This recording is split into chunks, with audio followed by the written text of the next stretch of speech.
Shrimp and lobster. That's my favorite. Yeah. Yeah. Hey, Okay, I started Adam. my recording part here. Manuel, give us an update on what you've been up to, if you're available. He's available. Hey guys, sorry about that.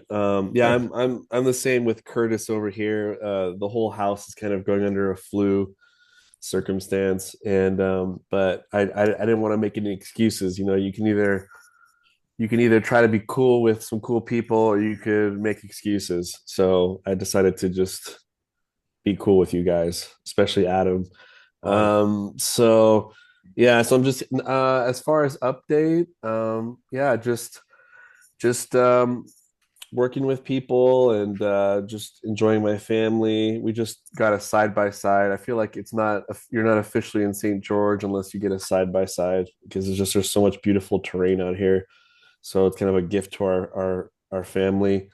And been reading a cool book called Becoming a King by Morgan Snyder. It's like the path to restoring the heart of a man. It's kind of a cool book. It's a Christian based book, and I'm basically glued to it right now. Like after the first chapter, I was like, man, this is some really great words. But yeah, just glad to be here. Oh, good to have you here. That's sure a beautiful wife you got. I see that picture there. Yeah, I got an upgrade for sure. Yeah. he aimed higher. Aren't you on your third marriage? Yeah, we have some things in common that maybe we're not too proud about, Joseph. Yeah. But Yeah, yeah, like both of us are on our third marriage. I was just thinking about that, and both of us lucked out. So yeah, I think the only thing that you and I have in common that we haven't gone to the second level is we haven't looked at the Star of Jacob with the telescope yet, and I think we need to. I think that's long overdue. yeah, yeah. Well, great to have you here. Glad to be here. And see who else. Got a few people showing up. Um, so Adam, you've hosted a couple meetings this week. Anything interesting you want to report?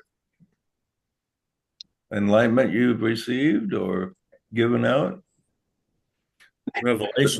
Visitations from DK, maybe? You know, it's 2025. Somebody ought to begin a visitation from ODK now. Yeah. it, Uh, it yeah, could be nothing. it could be you know, you never know. Well, I've got some editing skills, so at least you'd have that to work with. I'm not sure about my mental telepathy, but um, yeah, no, great meetings this week. I kind of reflect back in the new year about the evolution of all of our little meetings.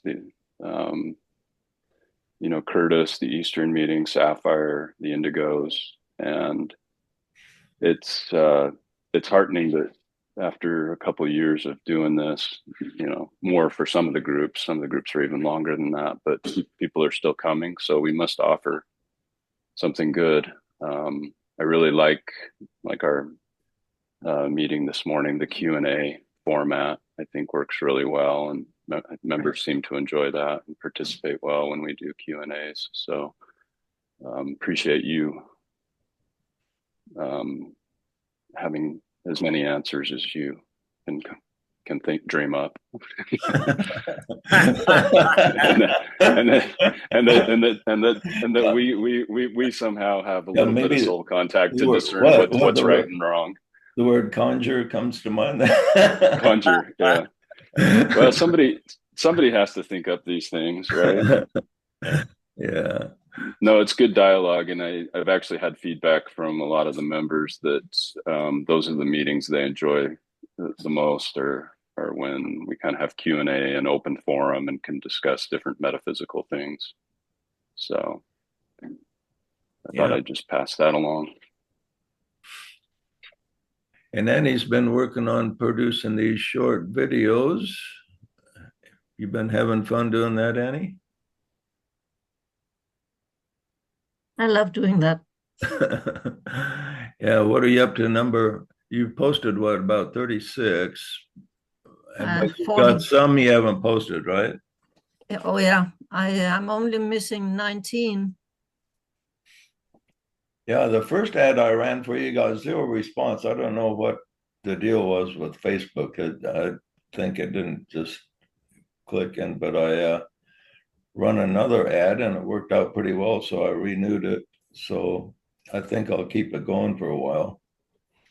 See if we can Sounds get great. some traction on those. People like them once they watch them. They're But not so long. I mean, most people enjoy that. They're I try to keep them short. now, have you been putting them on X or Twitter? Not yet. I mean, as I said, I'm up to 82. I did number 82 the other day, and I'm going to finish them, and then I'll try to put them out because it takes time. Everything. I like to finish one thing at a time. I'm not good at it. I always have a lot of things going on. Now, when you put it on Twitter, you Much. might as well start with number one, Yeah, yeah. and then after that. Now, you were also working on doing short videos of quotes with the wise cat or something. Have you Yeah, got I'm looking any into more that thoughts too. on that? Um, I think I know how to do it now. Um, but I'm looking into different options. I mean, there are so many different programs, some for free. That I'll just play around a little bit and see when I have the time to find the best one. But the one I showed you, I can do that. I know I can do that. Yeah, I think doing about 5 or 6 quotes at a for each little video would work out really good. Yeah, what do you think of the idea of the wise cat? Like the image I sent you with the cat with glasses. Yeah, I like that. I Good think, one. It's cute. yeah, if we had some image that people could identify with once they saw it a couple of times, and if they started liking it, then when they see that recognizable image, then they'd automatically go to it. So I think creating a cartoon character using AI could be quite helpful there. As I said, it's worth a try, right? Yeah. So keep us posted on what you're up to there. Sure, I'll do that, JJ. And Curtis, how'd your class go this week? Well, it went good. It went good. We had Andrew with us. We tightened our commitment to doing morning meditations and talked about New Year's resolutions, what we want to see happen in 2025, basically getting ourselves prepared for an overshadowing that's going to happen probably at the full moon of Taurus. So, you really have to mentally prepare for something like that, um, so that there's an alignment, so that if and when there is an overshadowing or a new revelation, you're not you're not shocked by it. You're not in shock and awe, but operating at a similar frequency. So you just say, ah, yeah, I can understand this new revelation. So a lot of self-preparation going on this coming year. We're really getting a lot out of this book on externalization. He's near the end of the war. He says interesting things. Good always triumphs over evil. He never doubted that the Allied forces would prevail. He said it's just a bump in the road, and it had to be endured. But out of it, he says it's time for all the groups to gather together, and he needs one group to round them up, um, which It's like herding cats, so isn't it? yeah, it's like herding cats, and people don't want to be rounded up. I've been talking with this guy named Ron, and he says I got my own thing going. I send him stuff all the time. I got my own thing going, and you got your own thing going, and that's good enough. And so, away we go. Well, Uh, I think you have to realize that the hardest part of anything is thinking about it. You know, and the Tibetan says and one of the things we tend to discount where it says in this book, keep in touch with people all over in all countries, occupied or on later steep into constructive activity. And he tend to emphasize on this page 330 here, the thing that will make a difference in breaking the dam of this sense of separatism and my own thing is better than your own thing. I think we have to realize we live on a living planet that, and the dawn of this Aquarian age requires us to reach out. Yeah. he says, a clear formulation of the objectives for which this group has been formed should be drawn up for general circulation. So I thought, well, there's nothing better really than the 12 principles of synthesis as far as creating a foundation or a formula for gathering, for aligning, for uniting. The principles are sound and everyone can agree with them. So I plastered those everywhere. I sent them out to about 30 different groups and because I think they're really well written and it's a clear formulation of our objectives. You sent them out to 30 groups. Did you get any comments? Yeah, yeah, a lot of people really like them. Yeah, I got about 20 comments so far. Yeah, I really like those, and whether they'll act on them or not remains to be seen. Um, but you have to plant the seed, and I think that's as good as anything. Then he talks a lot. Press forward with triangle work at every possible way in every country, open safely to contact. Plan this work along sound business lines, making a small group of you responsible for its functioning. He's always talking about triangle work, so um, we promote that.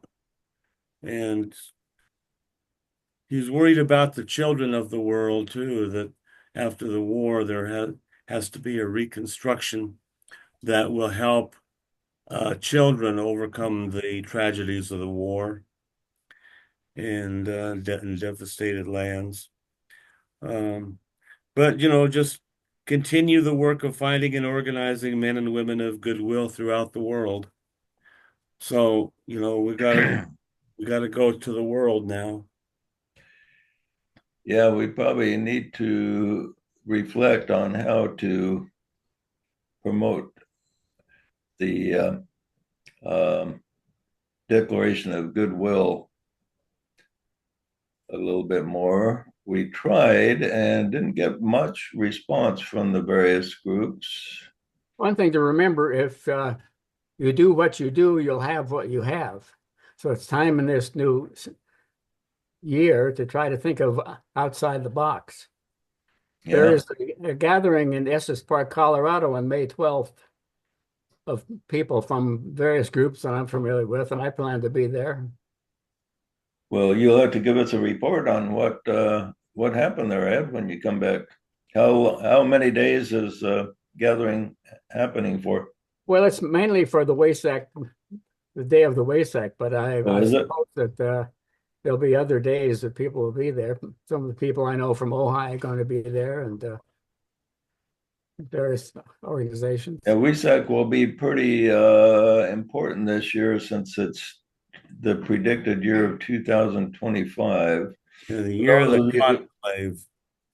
Yeah, for those of you who aren't familiar, the DK tells us that the masters meet in conclave every 100 years, and they plan for the next 100 years in this great conclave they have.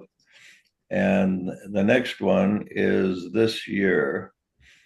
And I would imagine WESAC is pretty central to that somehow.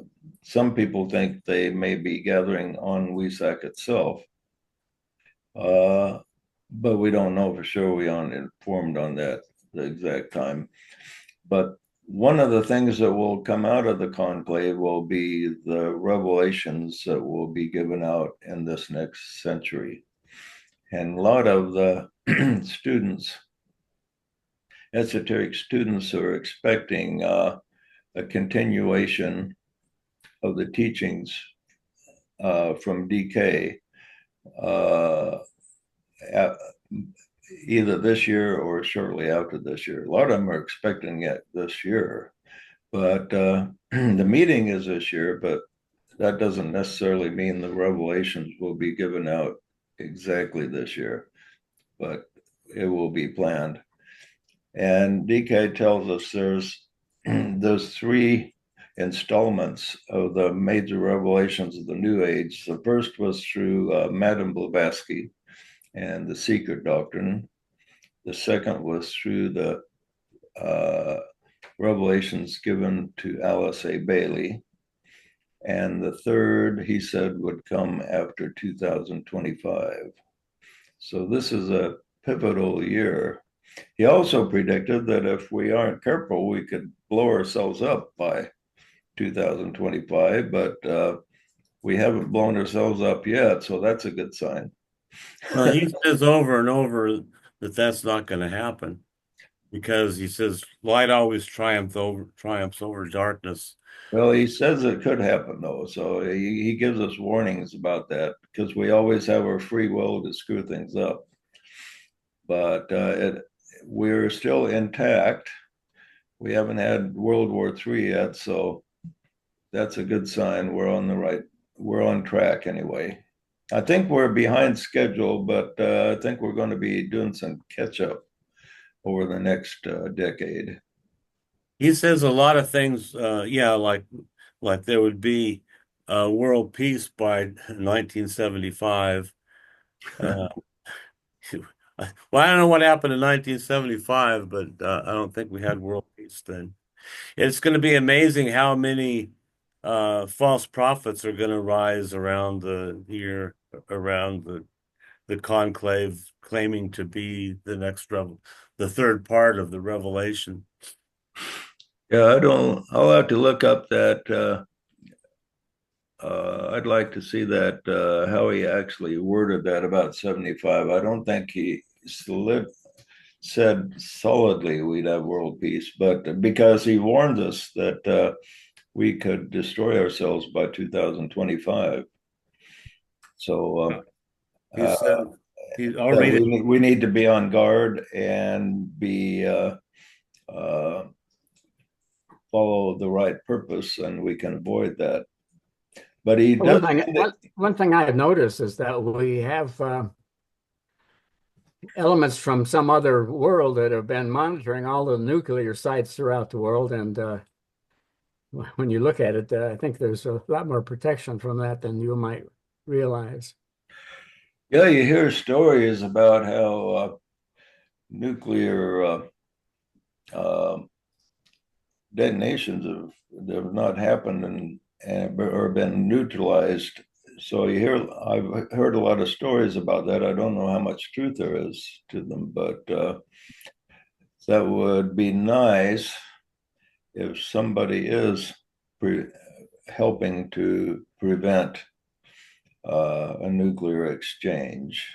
Well, you have to realize that the solar logos and the planetary logos, they all have their plan and purpose, and they're not going to allow our fears to materialize.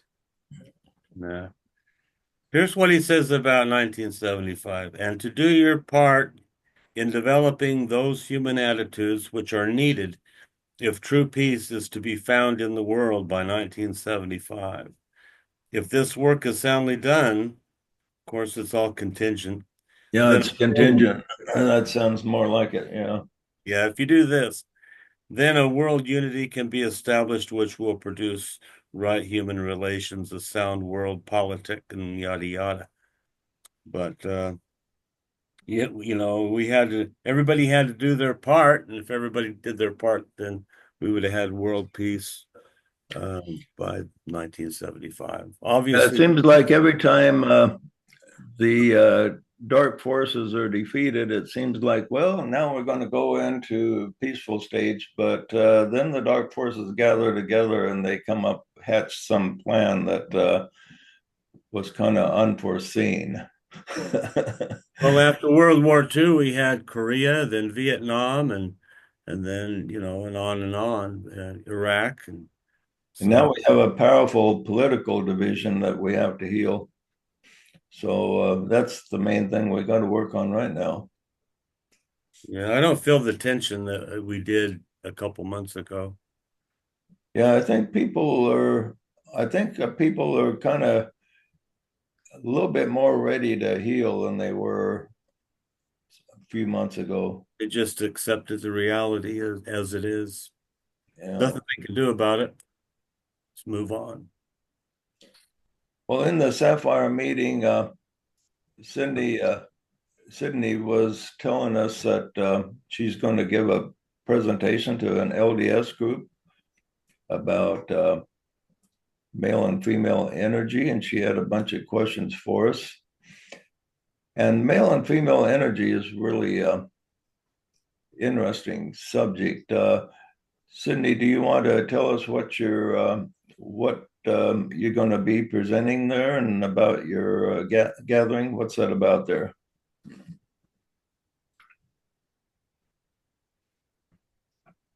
Earth to Sydney.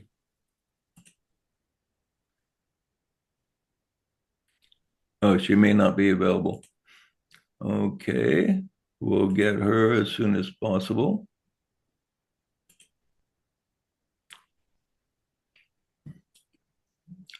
Well, Oh, sorry.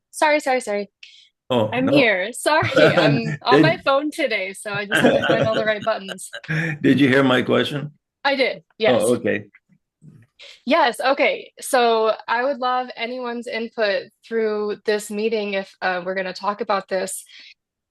So I am hosting and co-organizing a virtual summit that's going to have multiple speakers talking about the divine feminine. And we're not talking about like some like being out there, like a heavenly mother per se, but it's more of like what is that energy movement? What is that way to operate in the world?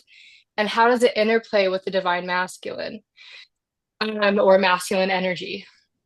So um, my my questions to JJ have been around understanding, right, that interplay and how to bring out the most mature energy from each of those energies. And um, I think that there's been a lot of suppression or like lack of value of the divine feminine in the past. But I think that people are aching for like a mature version of both and how to work in partnership, not only in ourselves, but then like in our marriages and then in our communities. So that's kind of the focus of this conference. You know, what's interesting point about the two energies is the visible is represented by the male. In other words, this the male is represented by radiation, and the greatest source of radiation for us is the sun. Okay, so you go outside on a sunny day, that's the fact that the sun is there is extremely obvious. Now, the female energy is represented by magnetism or gravity, and you can't see gravity. And people didn't even realize it existed in ancient times. You know, it was there pulling you to the earth, but they didn't even think about what it was, you know. And people didn't think much about what gravity was until Newton came along, and an apple fell on his head, and he thought, you know, what made that apple fall from that tree? And so he started thinking about, well, what is gravity? And so think of the importance of the two. We have in the universe radiation throughout the universe, and then gravity and magnetism pulls everything together. And the universe couldn't exist without both of them. We have the radiation and then the magnetism pulling everything together. So the invisible magnetism and gravity pulls everything together. And without that, we wouldn't have any form. Without the female energy, we would have a formless universe. But without the male energy, we wouldn't have any energy in the universe to make things happen either. So we need both of those. But the interesting part about the female energy is that it's invisible. And this is why, until the days of Newton, male energy in this age dominated almost 100%.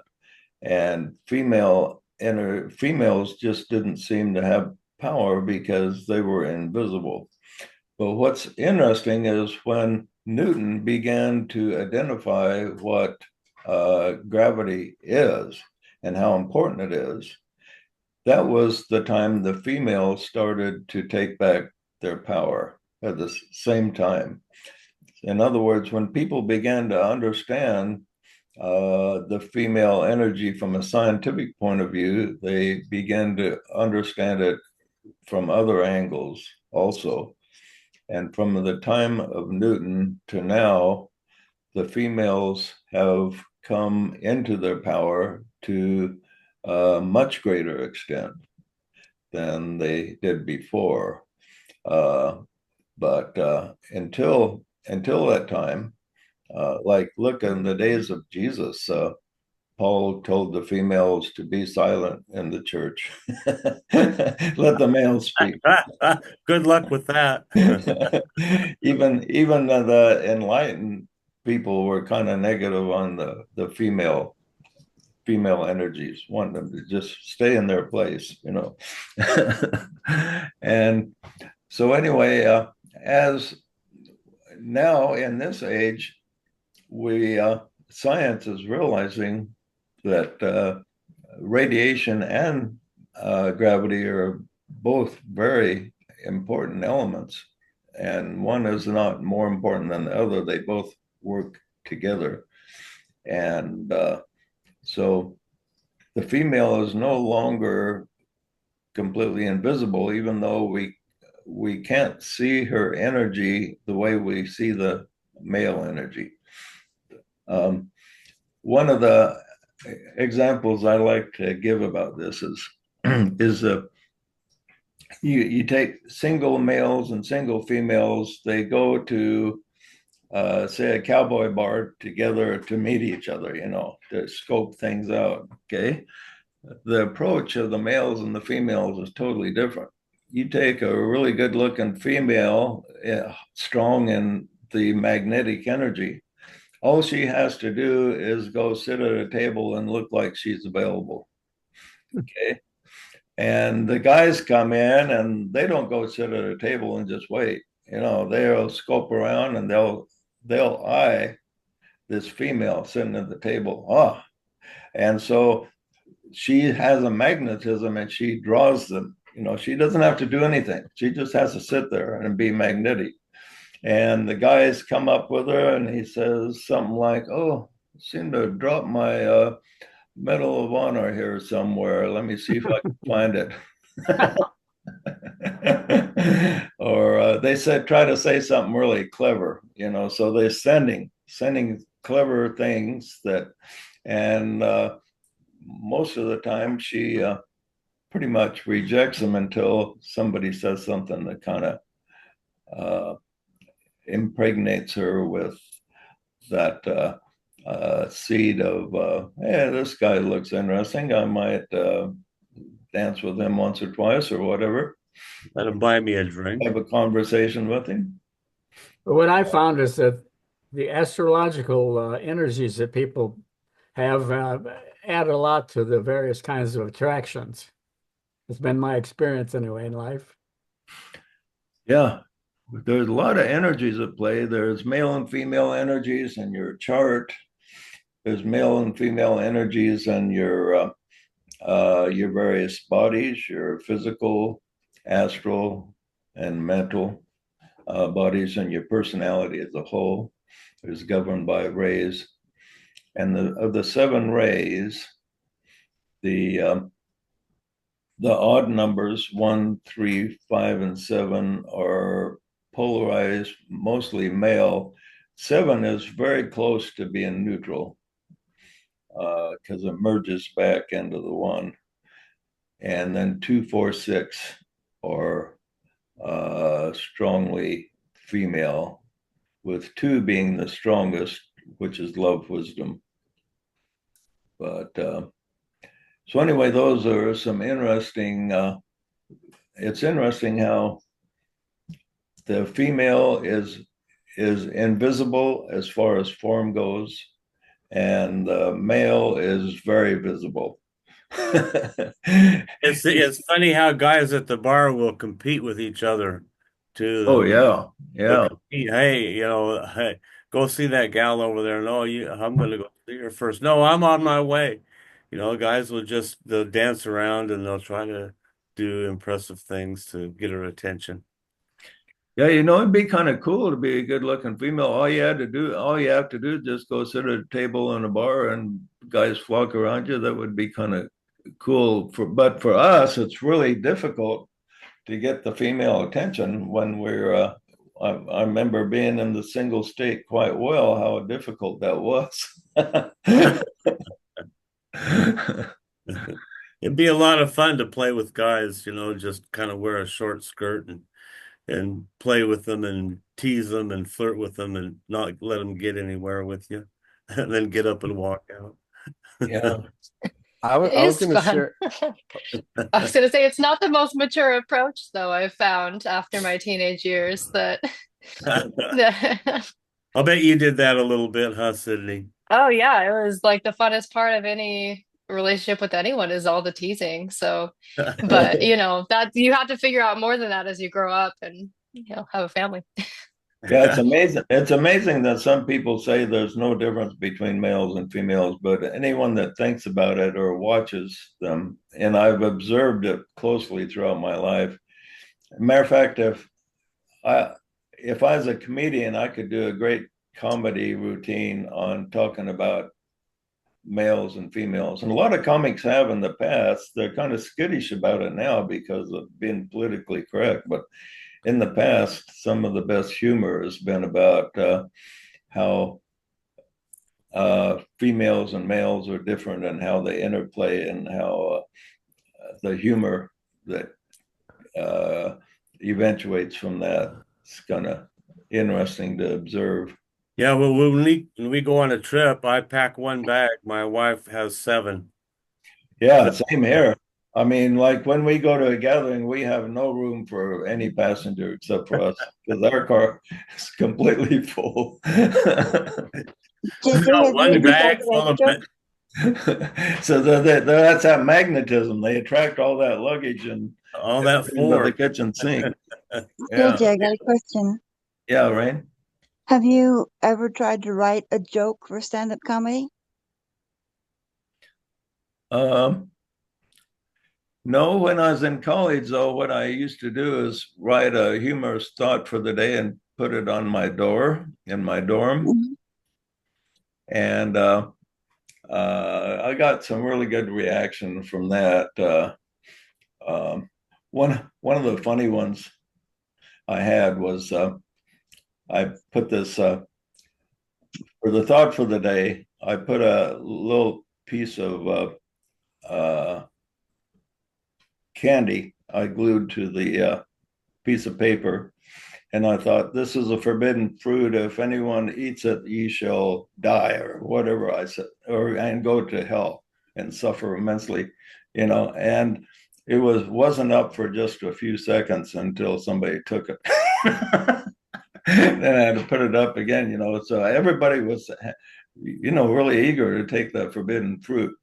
That was just one of the things I did. But and if I didn't put something up on a particular day, I had people knocked on the door and started to complain.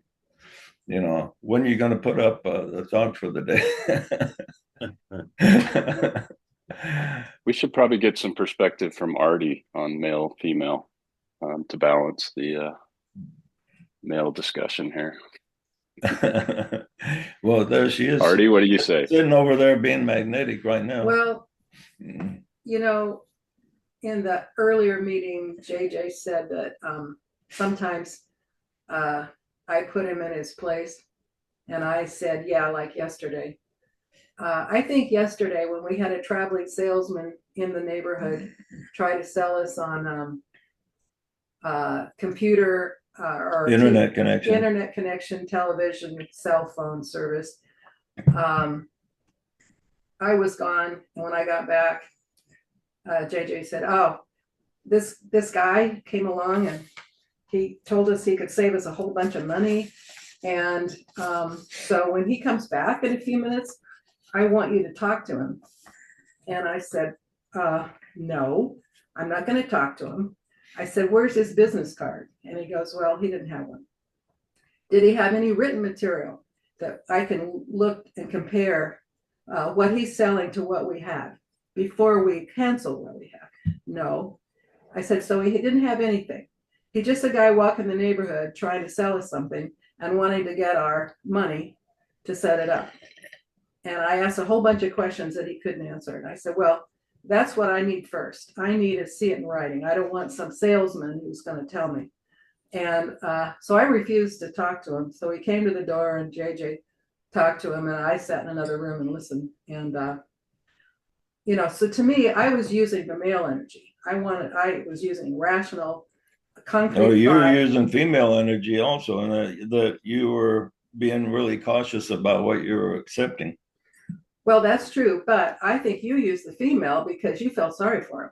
And he was this poor guy. It was cold, it was rainy, it was cloudy, and he was a young kid, and he didn't look like he had much going for him, but he was a good salesman. And I think you used your female energy because you felt sorry for him. And I wanted to see the facts, just the facts. I don't want to hear his spiel. Well, he came back and he just talked and talked and talked and talked. And then he said, well, if Artie could come, let me explain. And I kept, no, I'm not coming. So then he came back a third time. He kept trying, and JJ kept saying, well, we're not ready to purchase right now. So, I mean, the guy wouldn't take no. But so anyhow, that was what I was referring to when I said that's where I didn't agree with what JJ was doing. And I think I was using more male energy in that aspect than he was. Was he ringing Christmas bells at all, or What's that? What'd you say? Was he ringing Christmas bells, or no? Okay. Well, I was going to share real quick with I think it was Sydney, was it, that I love when I heard this talk once about kind of like sort of like expanding the picture, even like, paintings in the past of like the meridian of times. It shows mainly masculine energy walking around in paintings more than the feminine following, like that, how all the female disciples and stuff. But what this speaker was saying was that the lens is like too magnified. If you were to really kind of zoom out, he said you would see multitudes of people following the apostles, men and women, so female and masculine energy, and they were barely left alone a lot of the time. It's not like just these 12 people walking by themselves all the time. It says that's kind of a wrong depiction of that. But I think something to add, my 2 cents, is that I think Jesus is the perfect embodiment of the male and female energy, because the way that I think if you were to go through the entire scriptures, there's scenes where within about, I would say, one chapter, he actually exudes both in a certain situation. My favorite probably situation would be him knowing that Lazarus passed away, and him feeling compassion, which compassion is a feminine energy. So he feels compassion with Mary and the other Mary and weeps with them. But then he uses his masculine to tell someone to move the rock, and then he brings somebody back. It takes action to bring somebody back. So I think within, like I said, a few verses, you see Jesus actually play with both. He kind of, it's not like one or the other. He just kind of says, okay, this is my time to show the female, and this is my time to show the male, to make everyone complete.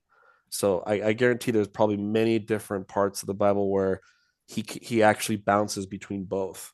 And I agree with that. Plus he represented love, wisdom, which is feminine aspect. Right. And yeah, thank you. Emmanuel, right? Is that yeah. And the greatest part where he was used to both energies was he received from the Father within, and then he sent to the disciples and to the world. So he had a perfect balance of sending, receiving. You know, good points there. You're muted. Oh, and we see whoops? his brother Joshua Hi, just Josh. joined Thanks us. for Good to calling see me you. out. I was talking.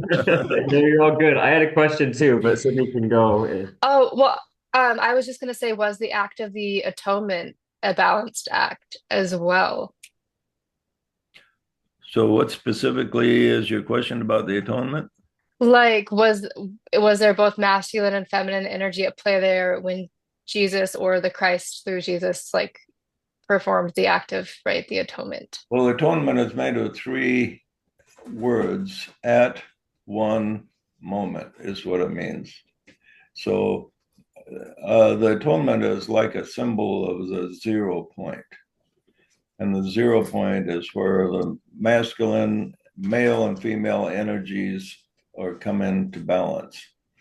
And when you bring them into balance, then you realize the Christ within, and the Christ within is what is atonement. And the purpose of Jesus was to stimulate the Christ within us, not necessarily that he waves his hand and magically makes things happen for us, but Hmm.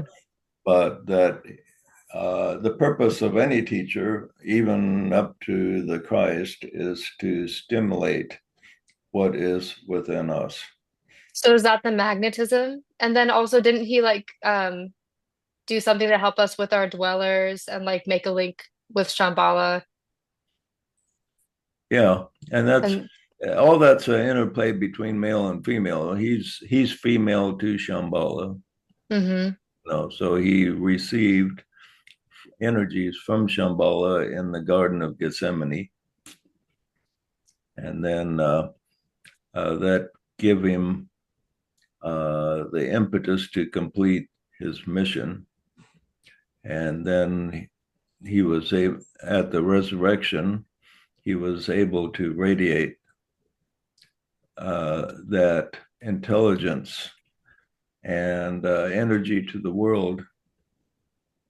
So yeah, there's always male and female energy at play, and it will continue that way. The whole universe is caused by an imbalance of male and female energy.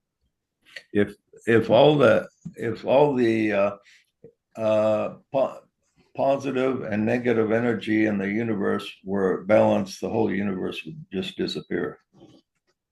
But in the beginning, the supposed Big Bang, there was a little bit of imbalance, and even this is even taught by the science that, and this is one thing the scientists they can't really figure it out. They can't figure out why there was an imbalance in the Big Bang. They thought that the matter and antimatter should just be equal and destroy each other and turn into pure energy, but that didn't happen. There was a slight just a really slight surplus of positive energy in the universe. And this created the universe of time and space and form. And why things stayed in balance, this is another thing they can't figure out. How did things stay enough in balance so there's order in the universe, you know? And the scientists can't figure that out.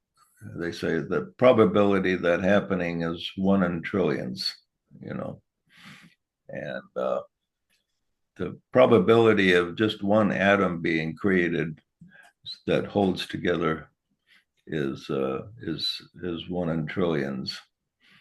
So, but the universe is just very slightly out of balance, and all of us are a reflection of of that in the fact that we're significantly out of balance in here. You know, at the beginning of the universe, everything was just slightly, and then as everything expanded, the imbalance become more pronounced.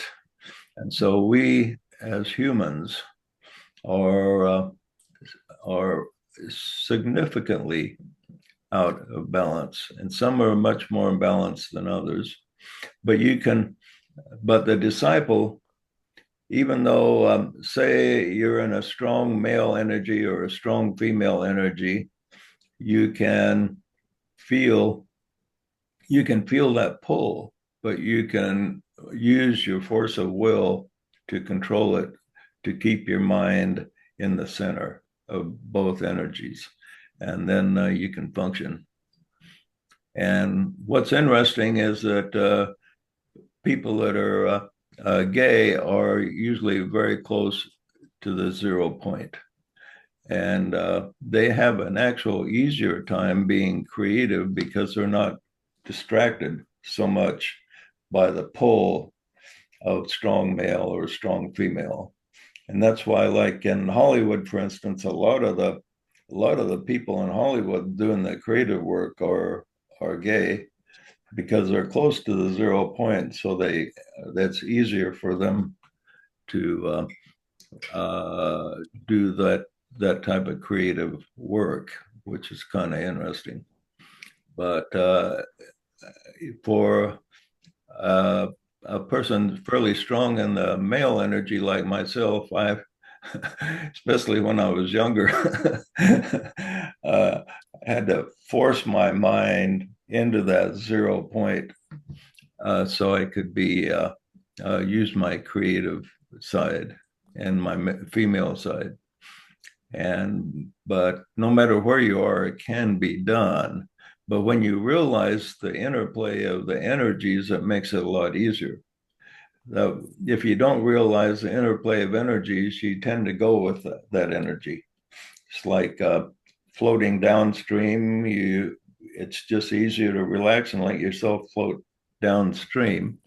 But you can go up if you put the energy into it, or you can paddle so you just stand still if you want. So I was gonna also add too, JJ, one more thing about the maybe for Sydney to help her out with her notes there.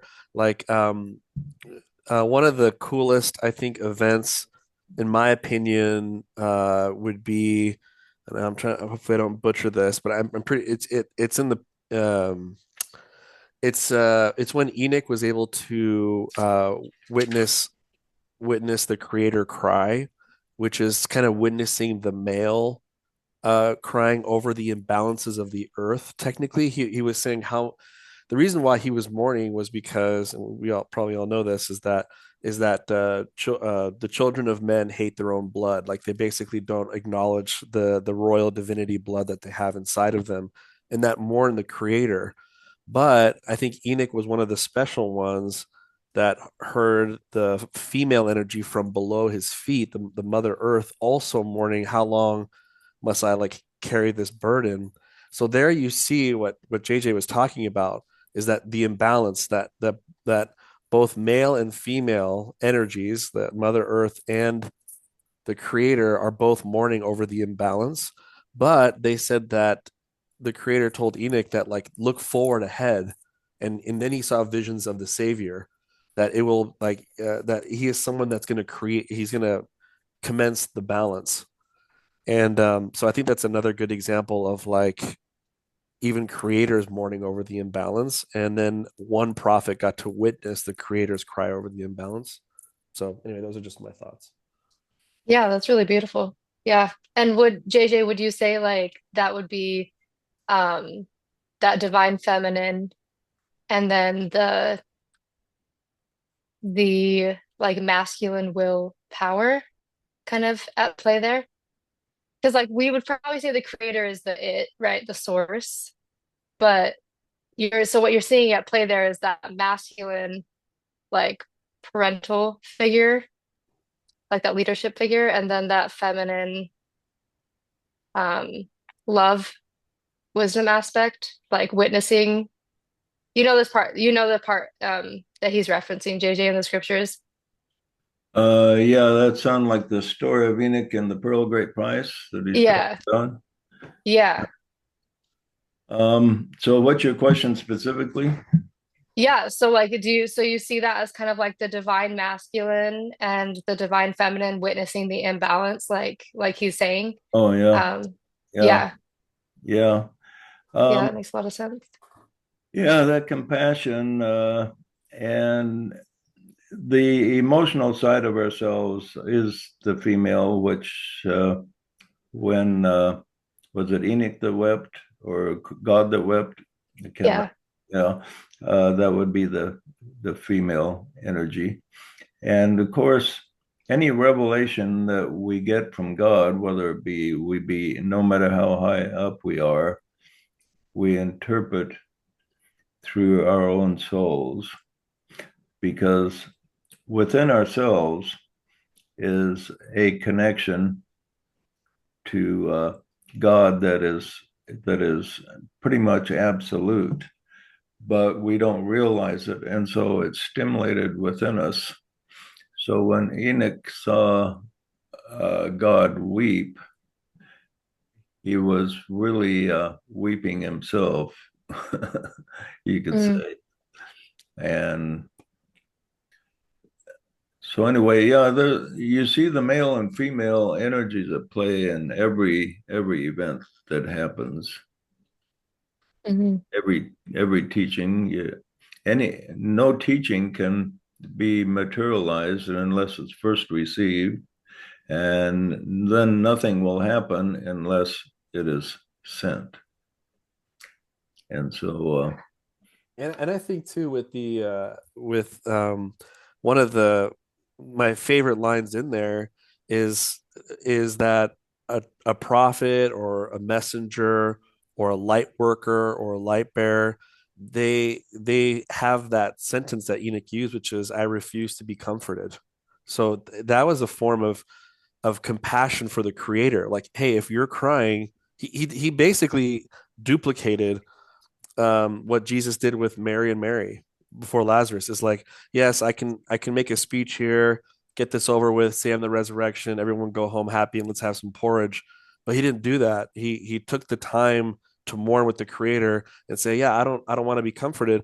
But then the Creator continued to comfort him and said, no, you need to look in the future, like keep looking, and there's something coming. So it's just, again, I think we can all be like Enoch in some ways and be like, have we told our creator that we refuse to be comforted because of what we see in the imbalance? right, and this is one mm, of the things that can help us in our journey through life is if you're going through a really tough period, then look in the future and see that future time when all the problems of this tough period do not exist anymore, and there will be peace, and you will be on a different path.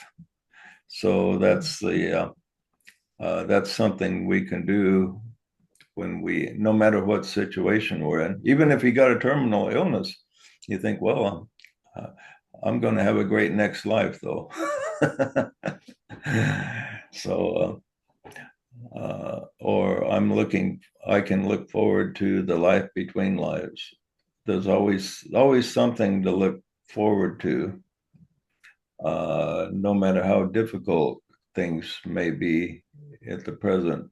And then for our present, to take the attitude of the observer, so you can identify with uh, the negative feelings, but not let them overwhelm you, so that they have control over you. But like, for instance, if you go through a divorce, which is very impactful for a lot of people, uh, you have to you can't let it destroy your life, but you don't want to go through it without any feeling at all. Uh, but let yourself feel what has to be felt and also look forward to the future. And the Holy Spirit is very closely connected to the future. You will feel the Holy Spirit often when you contemplate the future. If you want to open the door to the Holy Spirit, just contemplate a future where the veil between heaven and earth will be rent. If you contemplate that, you will it will make you very sensitive to the Holy Spirit.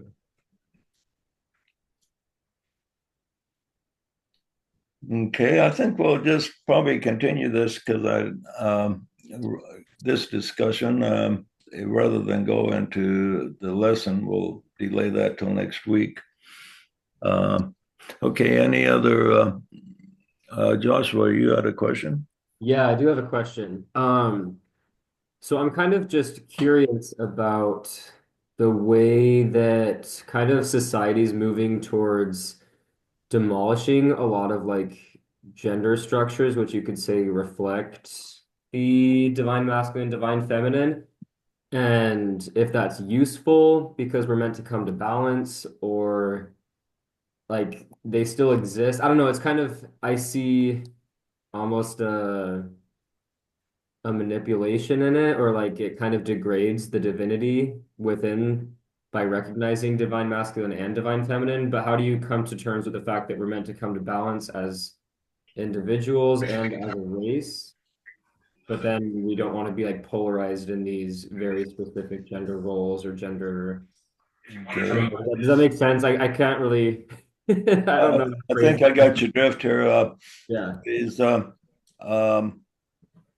the evolution of humanity operates on what I call the pendulum principle. So we as human beings and swing to the left and the right, and that's male, female, conservative, liberal, positive, negative. So as what happens is we're never at the point of balance, but we swing over the balance. So the pendulum swings back and forth, and there's different cycles where the pendulum swings back and forth. There's lesser cycles and greater cycles. One of the greater cycle is the astrological ages, which is last 2160 years. And so that's a greater cycle. So for the age of Pisces, we had the pendulum swing strongly in the female. So everything in a lot of ways it was governed by strong emotional energy. We had the Crusades, the burning people at the stake because of feeling, and then but it was introduced by the Christ, which presented the positive aspect of the ideal man, the idealism, and love, what love really is. So he presented the ideal, and he was represented the midway point. But then we swang strongly in one direction. Now with the Aquarian age, the pendulum reaches the 0 point about now, and we're going to swing over from being controlled by the emotional energy to the mental energy, which is more masculine. And so we have this strong resistance from the Piscean energies that are like fighting for their lives because they do not want to lose control. And just to illustrate the control of the emotions, in all sales classes, Curtis and I have been sales people most of our lives. And one of the things you're taught about sales is you have to sell the sizzle and not the steak. You have to stimulate, you have to speak to the people's emotions. All sales classes tell you can't really sell with logic that much. but it helps a little bit. But you have to create a feeling in them that they're going to need this product. You have to create an attachment to it. So you have to sell, appeal to their emotional nature, and the salesmen that can do that are really good at it, and they make quite a bit of money. But as we swing into the Aquarian age, this is starting to shift. People have to are more and more to the point where they have to be convinced by logic and reason before they will make a step. So this is the great cycle. Now there's many smaller cycles, like 100-year cycles and generational cycles. We have Generation Z and Generation the silent generation, and different ones they identify. There's cycles within that, and each generation has a little bit different attachment to it. So you have the pendulum swing back and forth, and we see this in politics right now, how it's swinging back and forth between liberal and conservative. The Trump won the election, and now he won the election. All of a sudden, we have even liberals like Zuckerberg and Bezos and MSNBC people making trips to Mar-a-Lago. So it's pushing the pendulum in the conservative direction, and so it just goes back and forth.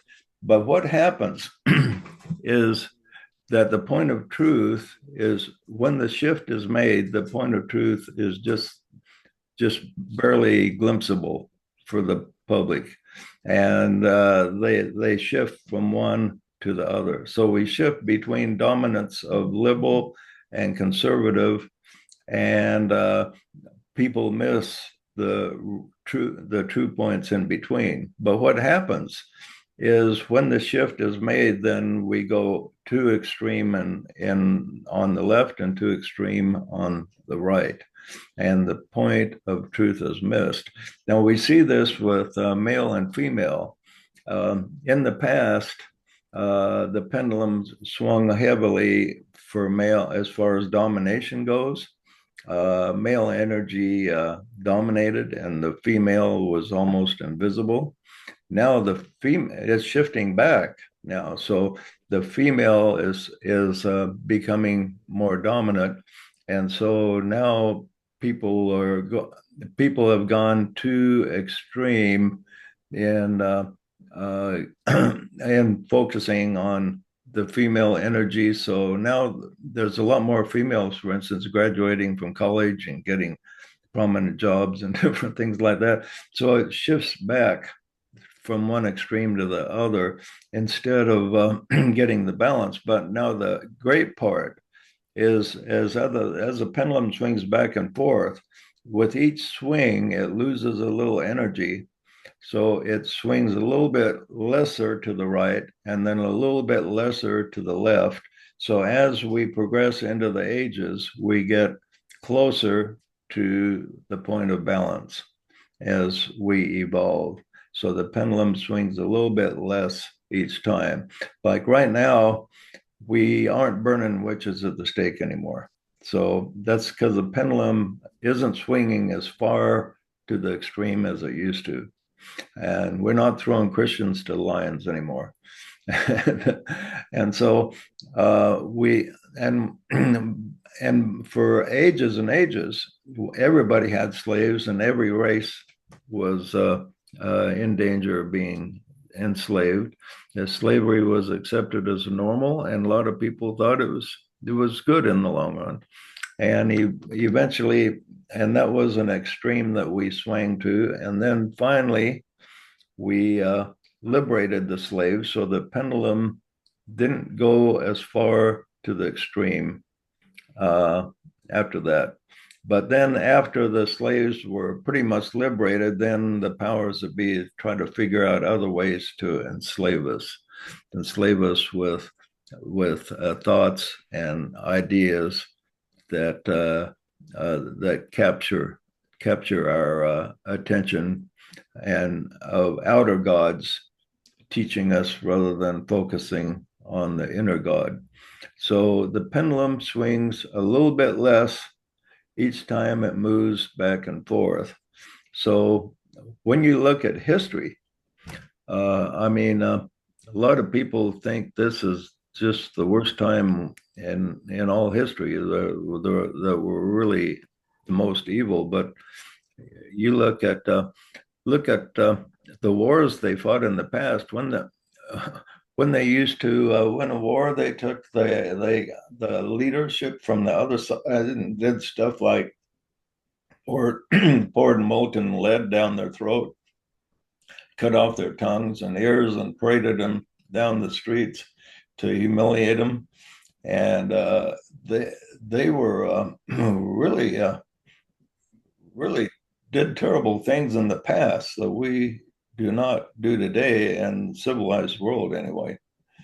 But so we're actually, the pendulum swings a little bit less to the extreme each time.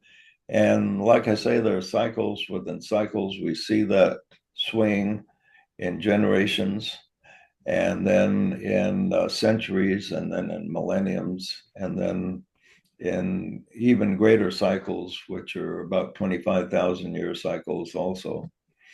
So there's all kinds of cycles, but and numerous pendulums, but eventually the pendulums will swing such a small amount that we will eventually have peace on earth, goodwill to men. I'm curious then.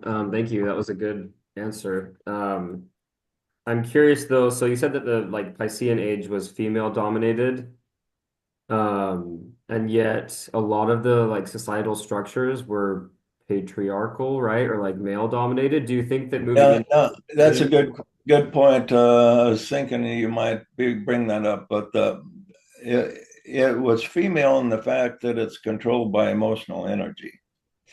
Okay. But the masculine energy controlled that female emotional energy. So So do you think we'll move into intuition controlling the logical, or yeah, the feminine intuition controlling the realm of the mental masculine? yeah, it's like, remember I said there are cycles within cycles. So in one of the major cycle, male energy was dominant. Matter of fact, male energy has been dominant since the beginning of our civilization. Now, in the previous civilization that was destroyed, female energy dominated in strongly in Lemuria and Atlantis, and but the this whole civilization we're in has been dominated by male energy up to now. Well, up to the time of Newton, like I said, it started to change then, and it's still in the aspect of change. So Piscean was the dominant energy there was emotion, controlled everything, and it also controlled the man. But the male energy manipulated the female energy during the Piscean age, because the male energy was of a different cycle that controlled the lesser cycle of Pisces. And so you had strong female energy in Pisces, but the males were the main ones that were in charge of it, and the males were very strongly charged in the female energy. When the males were burning witches at the stake, they were really letting uh, making a misuse of female energy, a corruption of it, and So I guess my question would be like, would you expect us to see a move? So in that way, it was like the male dominating the female, even though they're female Yeah, polarized. As we're moving yeah, into a male cycle, do you think that we'll see the next? Because from what I understand, it goes like physical, etheric, astral, mental, and then like intuitive or intuition. yeah. So do you think that we'll see an increase in like the female of the intuition energy kind of dominating the masculine logic mental energy of the Aquarian age, even though they'll be still polarized in maybe the mental realm, that to get us, and maybe even it'll just be when we're moving into a new age after the Aquarian, that that intuitive side will really start to rule society. Yeah, the mental and the intuitive will both be a lot more prominent in the coming age. Now, there'll be just a small number that will be real intuitives. Uh, the masses themselves will be gently pushed into using reason and mind and logic rather than going with what they feel. You take any political subject today and watch the debates on the media, and both sides are very passionate, and both sides will use some points that are not very logical, but appeal to the emotions, you know. And so this continues to happen. But as we progress into the Aquarian age, the main difference will be people will demand that solutions be logical. Like, look at the budget we have. We're $35 trillion in debt. If we can, and we're paying $1 trillion a year interest. Okay, well, a few more years we'll be paying $2 trillion a year in interest, and pretty soon we won't have any money for anything else but interest, and we won't be able to have anything. So that's where we're headed toward. And but our representatives are not using logic about that. They're just thinking, well, we need money for this, so let's not think about our debt. Let's just go with it. So they go with their feelings, and but eventually, we're going to be forced to look at our situation as to how we handle our budget on a logical basis, so we can put it under control. Okay. People who are taking power in this year want to cut taxes on the rich. Yeah, well, both sides have their ideas as to how to handle it, and neither one of them have worked. So what we have to figure out is how to make it work. We definitely have to cut spending and or increase revenue, one or the other. But if you increase taxes, then that decreases productivity in a number of other ways. So you have to reach that balance. Okay. But we don't want to talk about how to achieve that balance, but what we want to emphasize is that balance needs to be achieved, and we will figure that out, how to do it. We have to figure it out. It's going to hit us in the face. And so eventually we reach that point to where we have to learn to be logical. And this is what the Aquarian age will teach us, will be to use our minds. In other words, if you got a credit card and you can live on it so long, and then pretty soon you max it out, and you're going to have to use your common sense to find a solution. And this is what the Aquarian age will teach us, is that a certain amount of logic and reason is necessary in order to maintain the age of peace. Now, when the Piscean age began, we had the Christ appear, and we had a wonderful point of direction taking us to the balance, showing us where the balance was. And for a couple hundred years, there was a lot of thinking and initiating and promoting wonderful new teachings. And then after a period of time passes, they got corrupted and they started burning heretics at the stake and doing all kinds of things. And now we're going back to the beginning of another age, and we're going to have tremendous great revelations again, but they've already started. There's been great things been revealed the past couple hundred years, which some people think the real beginning of the Aquarian age was the Constitution of the United States, giving us greater freedom.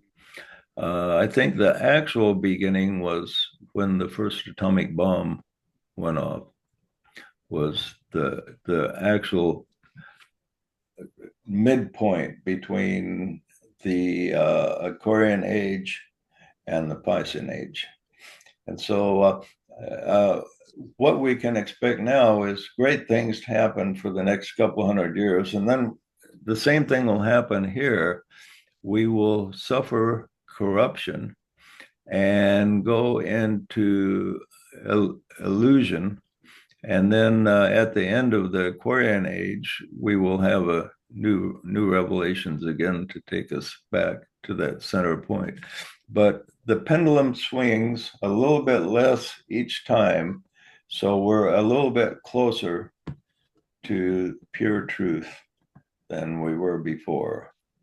And as many mistakes as we are making now, we're actually a lot closer to the midway point as a whole than we were 2,000 years ago. Okay, any other comments or questions?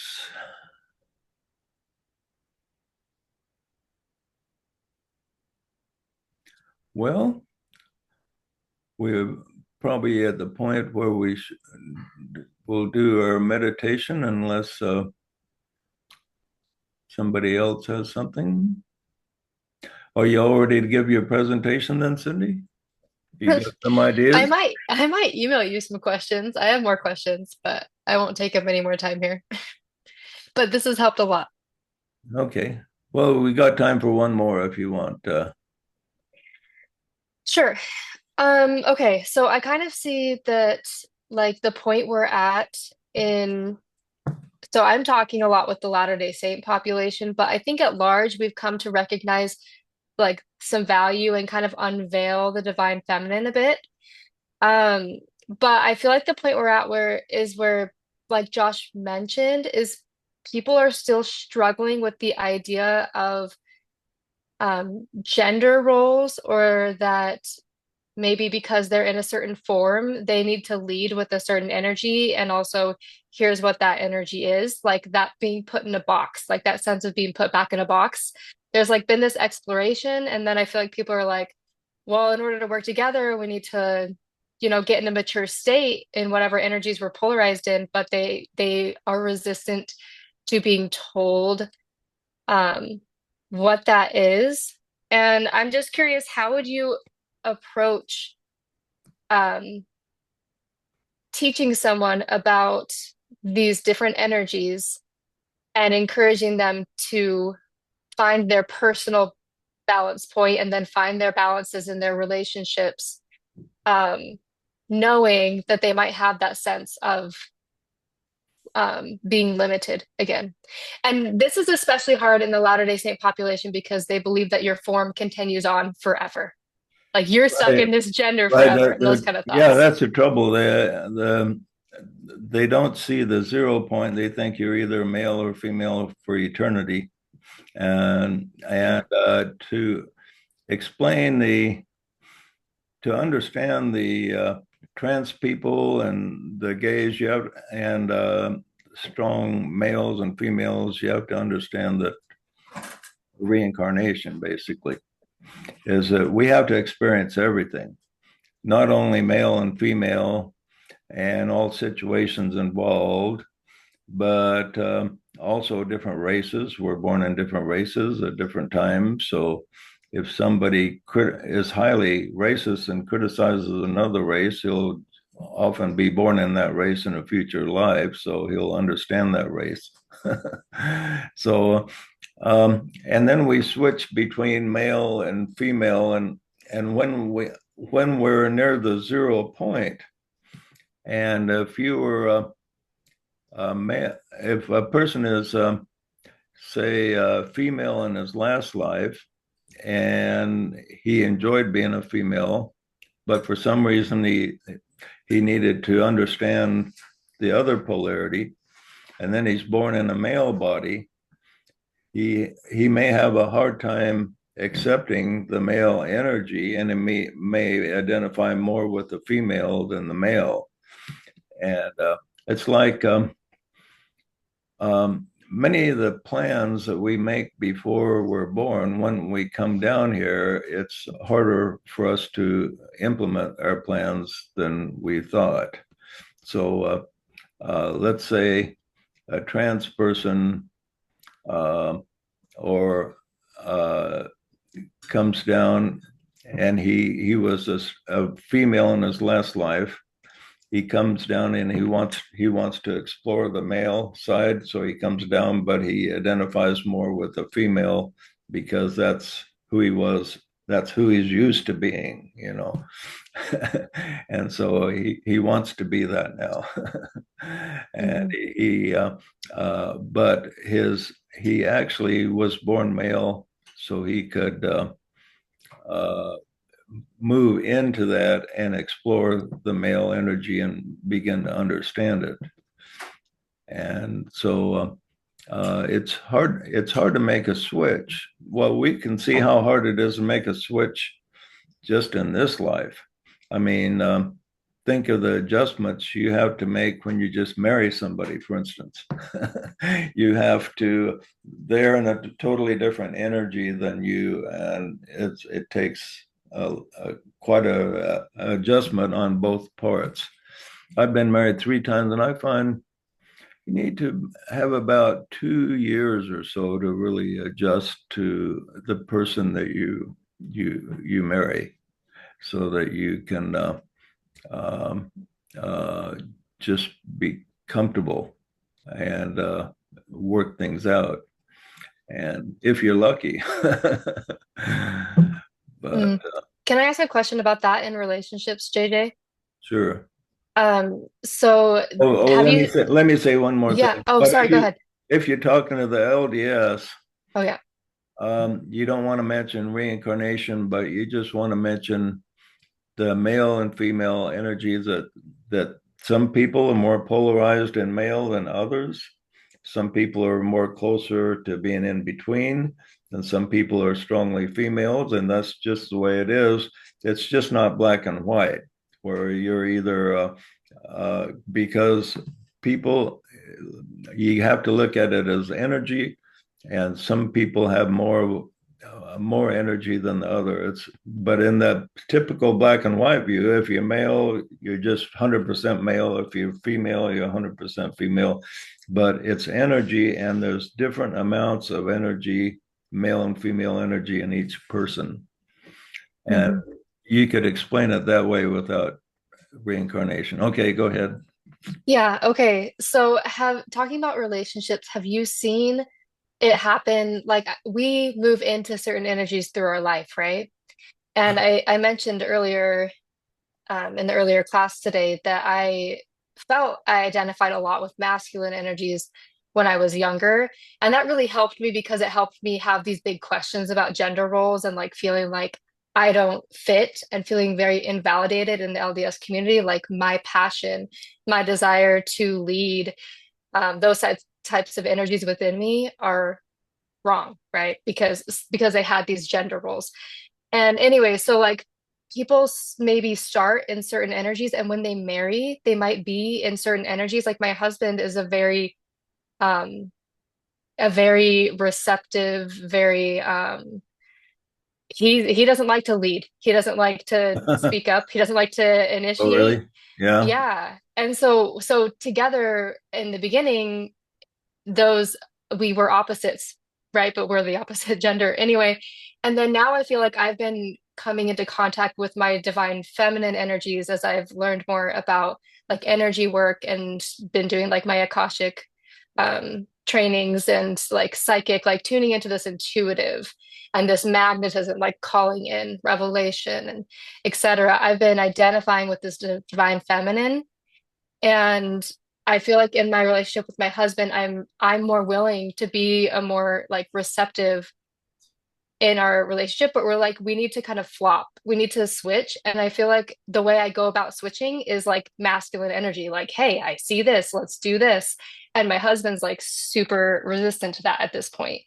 And so, like, how do I work from my feminine energy to call my husband into his masculine energy? Frankly, is like what I'm asking here.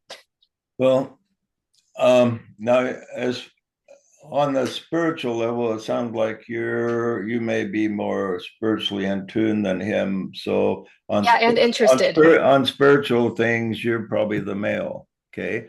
But what you need to look for to create more balance is where he demonstrates his male energy. Now it's quite possible he was a female in a past life, so he tends to gravitate a lot toward female energy in this life. That's possible. But because he is in a male body, there are areas of his life where he will send, like say if something needs done around the house, something fixed, who does the fixing? Is it you or is it him? He does it, but I ask him, right? Yeah, but he still does it. So He does it. that's Yeah, a and he's yeah, also very logical about like budget. Like I'm like, here's a life I want to create, and he's like, well, here's the reality, and yeah, yeah. so it has that So logic. so he's using some male energy there. So you have to look at where he is using his male energy and he's good at it, and let him go with it as much as possible, unless he really makes a big blunder, and then set him straight. Okay, so what's the most supportive response? Like if I see him using his male energy in this way, like what's a or a supportive feminine response? Just to like Yeah, to praise receive what him. he's doing, to compliment him? I don't Yeah, know. yeah, to praise him. Show When Praise, appreciation. yeah, show appreciation. appreciation. Oh man, you did a great job of fixing that, didn't know you could do that, just show appreciation and amazement, as if possible. Guys just love it when women are amazed at them, whether they really are or not. Awesome.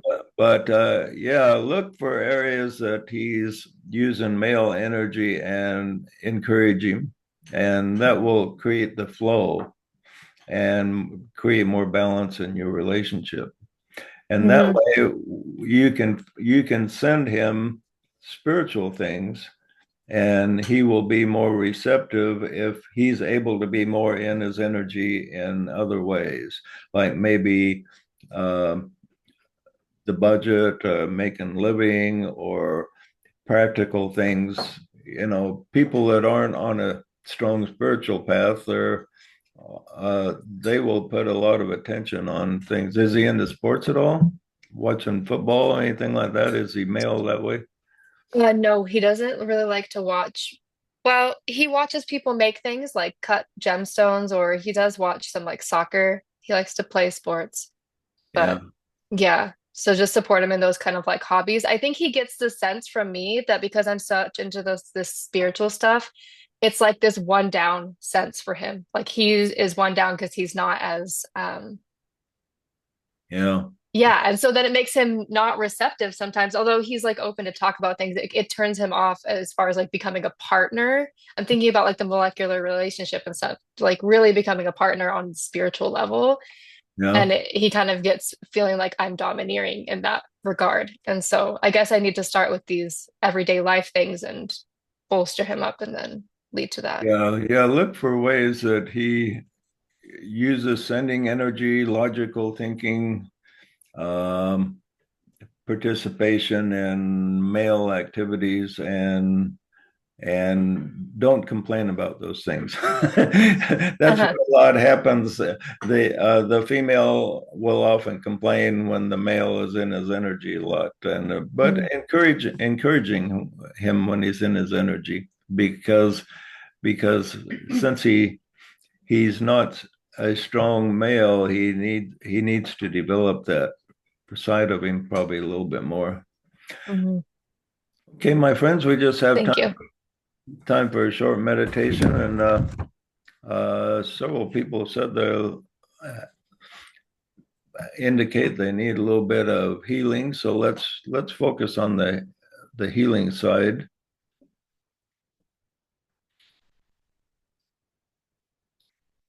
Oh.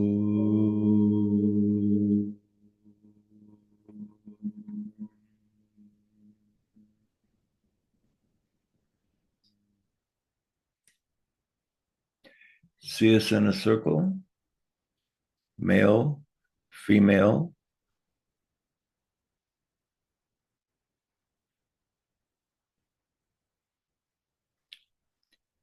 See yourself holding the hand of the person on your right and the person on your left.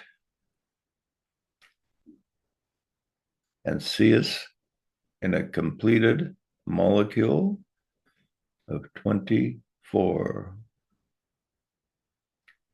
The person on your right is the opposite polarity as yourself, as well as the person on your left.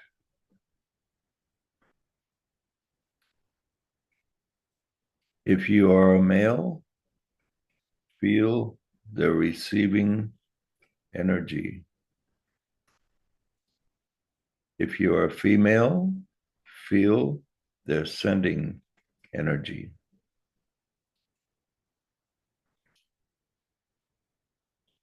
Feel the energy in circulation. One energy goes from right to left, the other from left to right. Circulating, but neutralizing each other, creating balance. And in that balance is the 0 point representing the center of our circle. At the center of the circle, we see a point of light.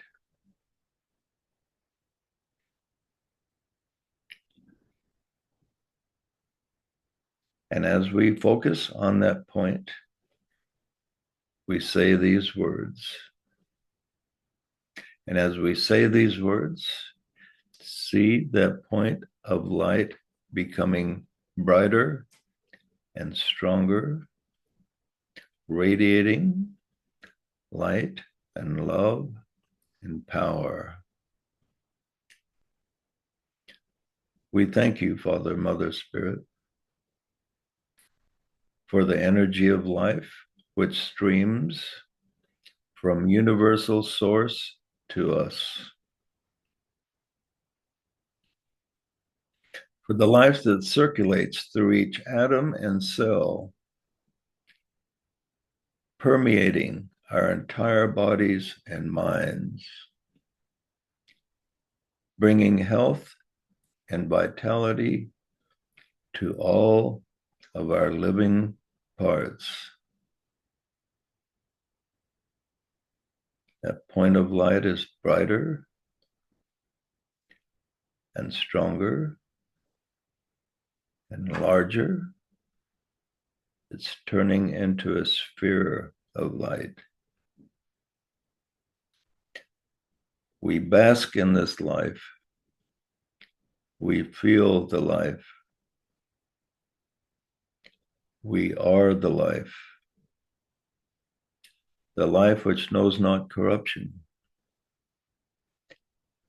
the life which makes all things new, the life which always is.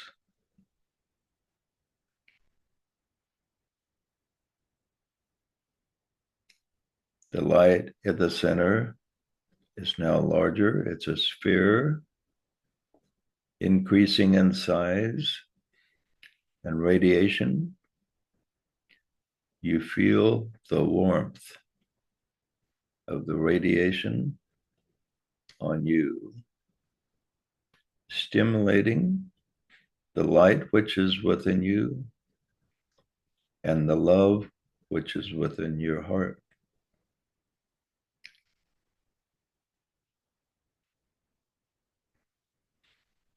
We feel the life from our toes to the top of our heads and give thanks for its abundance. We praise and love our bodies and all their parts for receiving this light and spirit and source. We praise body, mind, soul, and spirit for receiving without ceasing. The sphere of light is increasing, getting much larger until it reaches us and completely embraces the whole circle. Feel the light and the heat and the energy and the love that's within this sphere of light. It contains both light and love.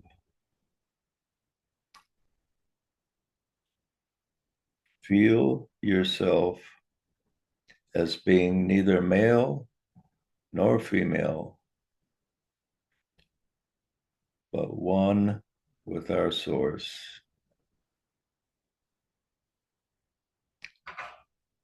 In that state of oneness, your body and feelings and mind can be readjusted to perfection.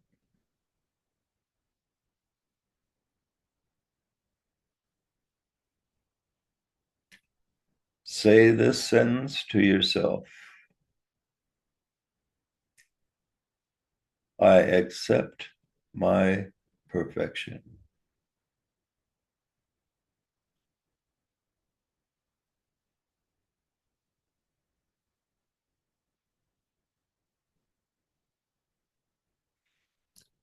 I accept my healing.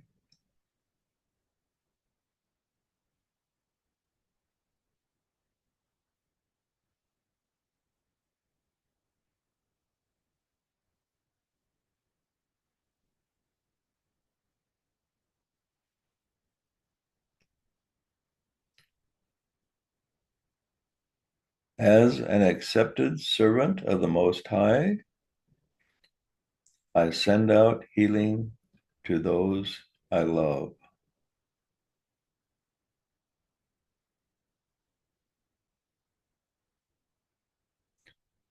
Think of those in need of healing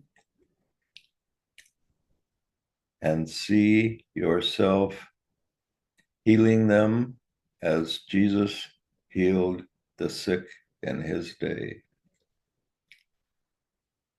You and the Christ are one. Go forth in your consciousness and heal your friends.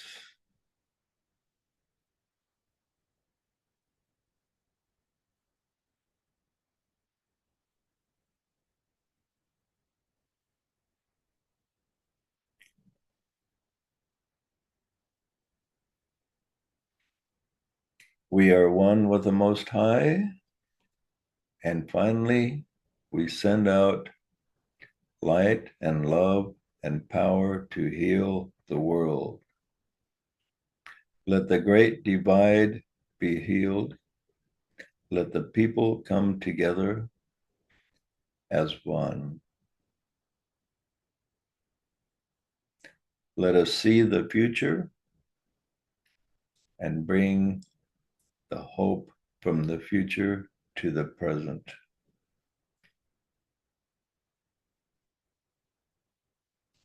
Let us enjoy the eternal present now.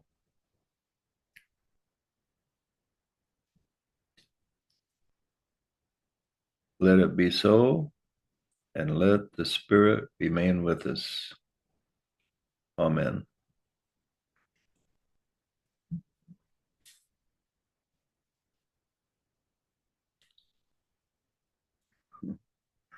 Okay, my friends, any comments anyone wants to make before we sign off?